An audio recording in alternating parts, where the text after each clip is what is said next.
What the hell?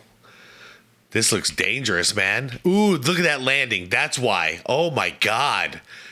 Look at that landing. He's gonna take a jump shot. This is stupid. All right, welcome back to another After Dark, everyone.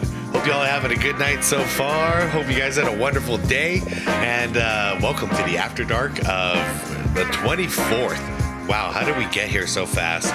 It is Kobe Bryant night, and we are going to continue the celebration. I have a video here, actually a very old video.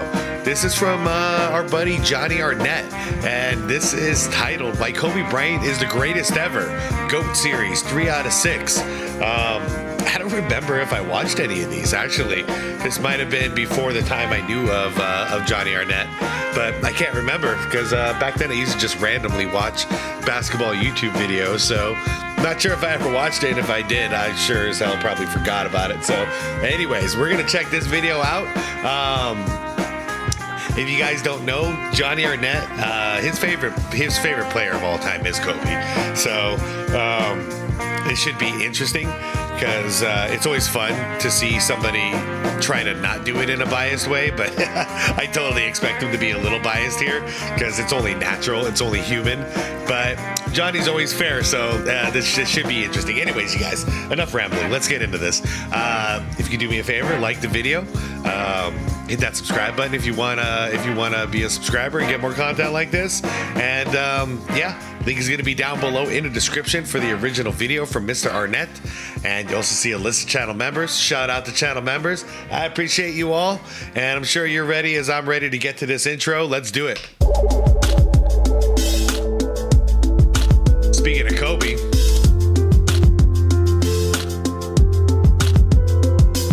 still the smoothest looking fadeaway ever. Like that specific is, yeah. Kobe Bean Bryant. Dude, he sounds younger. Greatest player of all time. Does that sound like a reach to you? To many it does. There aren't many who make this claim outside of the biggest Kobe fans in Los Angeles. But by the end of this video, you'll likely see that Kobe has a stronger case as the GOAT than many people give him credit for. Kobe is a fierce competitor, a perennial winner, a 5-time NBA champion, and one of the greatest scorers in NBA history. Agreed. For years, I have been saying that Kobe is the most amazing player I've ever seen in a literal sense. No player has ever left me in awe more than Kobe did. He did things on the court frequently that you would think no other players could do. Incredible footwork, astonishing fundamentals to go along with his elite athleticism, a remarkable ability to focus on the task at hand and play through injuries that shouldn't be humanly possible, and the ability to frequently hit seemingly impossible shots, whether it was with multiple defenders on him, being off balance, being under contact, or from deep range, or all of the above. It didn't matter. Kobe could do it all offensively, and often did during his prime, just about every game he played. I mean, I'm going to agree with everything you're probably going to say in this video, except for the fact that he can be the GOAT. It's only because of Jordan, man. If Jordan was never, I could say these statements. If Jordan was never born, it would be Kobe Bryant. But if Jordan was never born, Kobe would have never got the blueprint. Dang. But there's a reason why Kobe's my number 2 all time, man. He got so close. Kobe also has quite a resume from a statistical standpoint as well. He's 4th on the NBA's all-time scoring list. He's made the most game-winning shots in NBA history. In 2006, he had the 2nd greatest scoring performance in NBA history, scoring 81 points against the Raptors. Just a month prior to that game, he did something that I think was arguably even more impressive when he scored 62 points in only 3 quarters against the Dallas Mavericks. Agreed. An elite Mavericks team that was ranked 7th defensively and went on to the NBA Finals that season. Not only did Kobe... Yeah, when he went to the bench, because, the job was done for that night, that spoke volumes to me, too. That's like... this guy, he's really focused on a championship. He's thinking about the end game now. He's not thinking about just individual stats. Scored 62 3/4 against one of the best teams in the league. Absolutely. But he actually outscored them through 3 quarters, 62-61. Stupid. No player in NBA history That has Rick Fox? That Rick Fox right there? outscored the opposing team by himself. When Wilt Chamberlain scored 100 points in a single game, he wasn't even close to that feat, and yet Kobe had a realistic chance at outscoring an NBA Finals team single-handedly if he had simply played in the fourth quarter of that game. The list of achievements goes on. He was an 18-time All-Star, 12-time All-Defense Team, 4-time All-Star Game MVP, and 2-time Finals MVP. Despite Kobe's historic and GOAT-worthy career, many try to invalidate some of his accomplishments with various narratives about his career. One of the narratives people use is that Kobe was a sidekick to Shaq during their 3 championships together. They'll say that Shaq carried Kobe, or at the very least, Shaq was clearly the best player during their dynasty days. I'll meet you in the middle, because yeah, the way it's laid out like that, I don't agree with it, but the truth is, Jordan never had help like that. Jordan never even came close to something like a prime Shaq. And most people have never had anything as good as a prime Shaq. So that's really where that argument was originally formed. Now it's like a clutch sports talking point. So I don't really like that narrative anymore because of the way they try to spin it. They try to disregard everything he accomplished after that three-peat, and they also try to diminish what a huge role he was in that three-peat as well. But if you're coming from the Michael Jordan standard, Jordan never had anything close to this type of help, and that's where the source was back in the day. Let me start by picking apart this ridiculous narrative year by year and show you how these years actually strengthen Kobe's GOAT argument.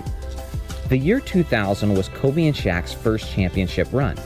Throughout the regular season, Shaq averaged 29 points and 13 rebounds on 57% shooting, Monsters. while Kobe averaged 22 points, 6 rebounds, 5 assists on 47% shooting.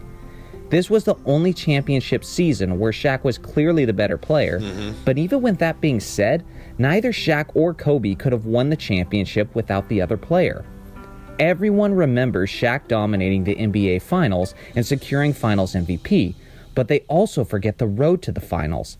In the Western Conference Finals against the Blazers, it was Kobe who balled out in Game 7 when the Lakers needed it most. Kobe outscored and out-rebounded Shaq in the deciding game with 25 points, 11 rebounds, and 7 assists compared to Shaq's 18, 9, and 5. It was Kobe, more so than Shaq, who led the 15-point comeback in the fourth quarter, hitting plenty of clutch shots. Although Shaq went on to be the Finals MVP against the Pacers, many forget that Shaq fouled out in Game 4 of the NBA Finals. Yeah. It was a 21-year-old Kobe who took over in overtime and won the game for the Lakers. A 21-year-old on the NBA's biggest stage in its most crucial moments hit clutch shot after clutch shot to seal the game for his team. That's something a 21-year-old NBA player doesn't normally do, but then there's Kobe Bryant. The following season in 2001, Shaq may have been the Finals MVP then too, but Kobe was probably the MVP of the West playoffs. Kobe averaged 29 points, 7 rebounds, and 6 assists on 47% shooting throughout the playoffs. Yeah, those are monster numbers. In the 4-game sweep over their rivals, the Sacramento Kings, Kobe averaged 35 points, 9 rebounds, and 4 assists on 47% shooting. Okay, but that series was rigged. In the Western Conference Finals against the team with the best record in the NBA, the San Antonio Spurs, Kobe led the 4-game sweep, averaging 33 points, 7 rebounds, and 7 assists on 51% shooting. That is not the stats of a man who is carried. That's the absolutely. No, you use that word. No, he was not carried by Shaq. No. That's never been my messaging at all. I'll say it again. It's just that Jordan never had anybody on his team nearly at the level of a prime Shaq. It does not mean by any stretch of the imagination that Kobe was carried.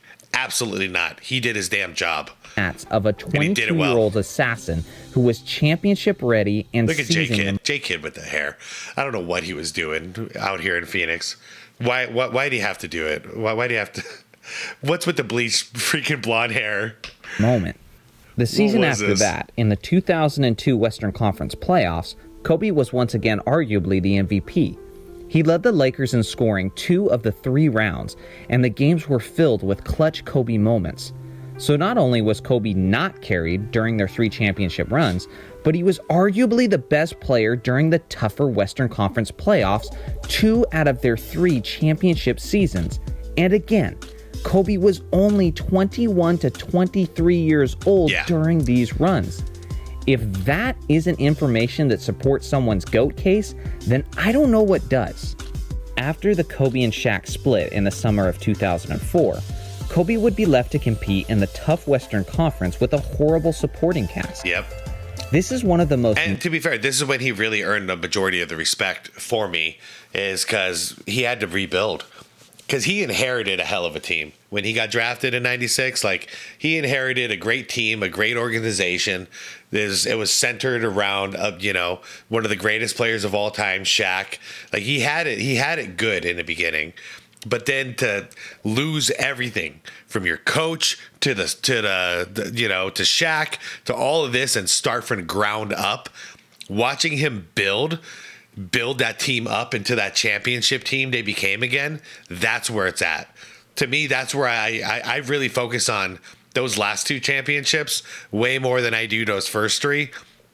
Because let's be real, those first 3 championships, man, the Lakers were so freaking stacked. We all knew they were going to win. In fact, we were shocked when they didn't four-peat. And then we were shocked when they didn't beat Detroit, in 04. So, yeah, the impressive ones are the, 08, 09 championships, in my opinion. Unique aspects of Kobe's GOAT Or is it 09, 010, whatever. Is the fact that Kobe may be the only GOAT candidate who spent the prime of his career with a terrible supporting cast. Over the next 3 years, Kobe's starting teammates would often be some combination of Lamar Odom, Smush Parker, Chucky Atkins, Luke Walton, Kwame Brown, and Chris Mihm. Chris Mihm, yeah. Holy crap. I know. Talk about having to carry a franchise. I got to say, in the West, Kobe making the playoffs during these years was hella impressive. And the fact that he was competing with my Phoenix Suns teams, which that first year, we had the best record in the league, if I'm not mistaken, and they competed with us in that first round. That was a scary sight, because that's why once they did eventually get Pau Gasol, I was like, game over. They're about to win some championships. All Kobe needed was a little bit of real help. Throughout those 3 years were some of Kobe's most historic moments. He scored 81 points, 62 in 3 quarters, 50 in 4 straight games, averaged 35 points, and so on. This was Kobe's best basketball of his career, but it was likely because it was the most motivated he had been in his entire career. Yeah. I always say this era of Kobe's career is just like Jordan's first, 84, 85, 86, 87, 88. So about 5 years. That's what Jordan's first 5 years were. I've got no help. I'm going to go out there and try and do it all by myself. Screw it. Let's see how far we can go. But Kobe just had it in the opposite order. Kobe wins 3 championships and then goes through it. Completely different journey. Split with Shaq, the narrative was present and growing stronger that Kobe cannot win a championship without Shaq. A determined Kobe was desperate to destroy that narrative, but his opportunity didn't come until the Lakers secured Pau Gasol in a trade during the 07-08 season. That's when it got real. It was then that the Lakers immediately started winning, made 3 straight trips to the finals, and won 2 more championships. As crazy as this may sound, I personally don't think Kobe gets enough credit for the Lakers' 2 championship runs for his 4th and 5th ring. That's funny, because that's what I harp on the most on his career. This is it. You want to see who Kobe Bryant is. This is it, in my opinion. Watch those 3 seasons. For one, how many players in NBA history have won multiple championships with 2 different rosters and with different co-stars? Magic didn't do it. He always had Kareem. Jordan didn't do it. He always had Pippen. Duncan didn't do it. He had Manu and Parker for 4 of his 5 championships. Kobe did something that's never been done in modern NBA history. He won multiple NBA championships with a co-star and then won another 2 multiple championships with another co-star. I don't, correct me if I'm wrong, but I think the only 2 consistents other than Kobe Bryant were Phil Jackson and Derek Fisher. As great and amazing as Pau Gasol is, in his 6 years That's before joining shot. Kobe's What Lakers, the hell was that shot? Hold and on. amazing as Pau Gasol is, What the hell? This looks dangerous, man. Ooh, look at that landing. That's why. Oh my God. Look at that landing. He's gonna take a jump shot. This is stupid. Holy crap. I don't recall seeing that shot before. That goes in? Oh my God. That's Kobe, you guys. That's wow. before joining Kobe's Lakers, he had never Hold won. on, I'm sorry. I may not see this shot again for a long time. I'll watch it live again. Pau Gasol is, in his 6 years before Jeez. joining Kobe's Lakers, he had never won a single playoff game in his career. Kobe and Pau made a great tandem, but let's not act like they were this superstar duo that was expected to dominate the NBA like Durant and Curry are, or like Wade and LeBron were. I only expected him to because I knew that that's all Kobe needed. Kobe really just needed a co-star, and that was a good enough co-star. They were going to get it done. They had all the other pieces around him that, you know, they had all the role players they needed. He just needed a true co-star. During Kobe's 3 straight finals appearances, Kobe beat 10 50-win teams in the playoffs. In neither of Jordan's 3 championship runs did he face as many 50-win teams.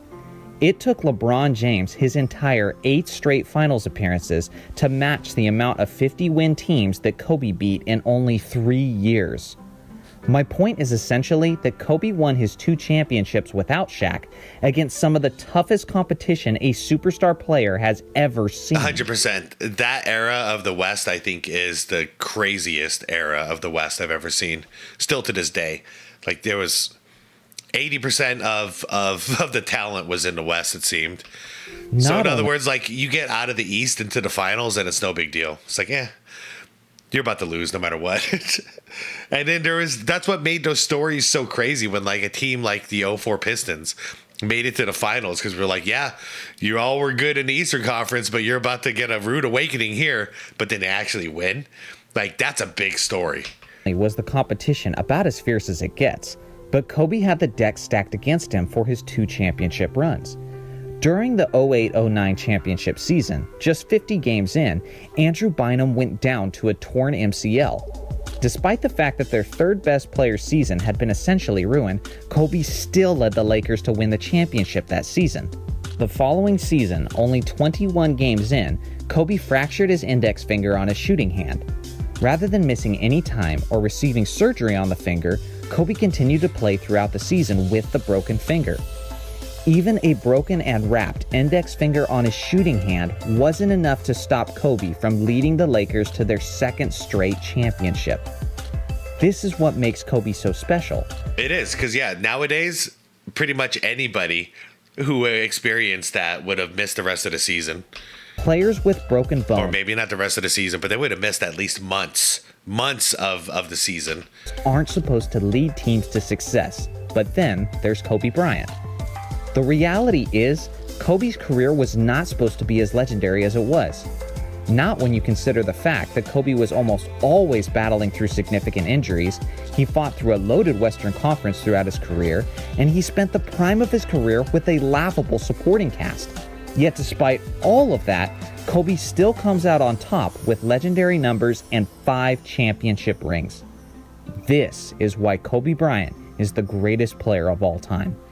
Thanks for watching my video, guys. This is video number 3 of 6 in my GOAT series. Let me know in the comments section who's your pick to be the greatest player of all time. You already know, Johnny. Make sure to like and subscribe. I post new videos weekly, and I would love for you to be a part of this community with me. Wow, weekly Thanks back again then. for watching, and I'll see you guys in the next video.